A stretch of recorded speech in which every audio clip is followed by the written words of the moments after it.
Jonli daqiqalar menda hozir mana kapelkamni ochmoqchiman. Hali to'liq yiqqanim ham yo'q. Nechta pul borligini ham bilmayman. Xudo xohlasa o'zim orzu qilgan, niyat qilgan biznesimni ochishga shu pullar вообще zo'r barakali bo'lsin. Chunki ashi gapimni yo'qotib qo'yaman. Tin qilib yiqqaman o'zim kuchim bilan. Hozir esa ko'ramiz necha pul yiqqanimni. Bolacham bilan ochamiz. Bismillah.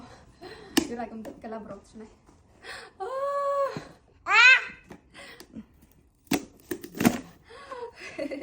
Hali даже to'lmagan hammasi, hali kam.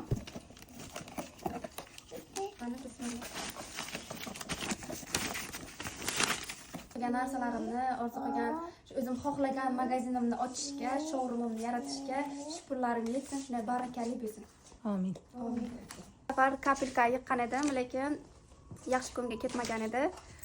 Juda ham xafa bo'lib, juda ham shok sostoyaniga tushgan edim. Kapelkam yaxshi narsaga ketmagani uchun.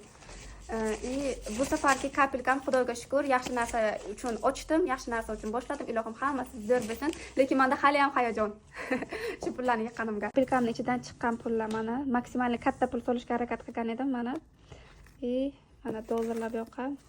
Bu yoqqa yana so'mlar. Вообще boshqacha tuyg'u, bu narsa tushuntirib berib bo'lmaydi buni. Yig'dim shu nechadir oyda shu narsalarni.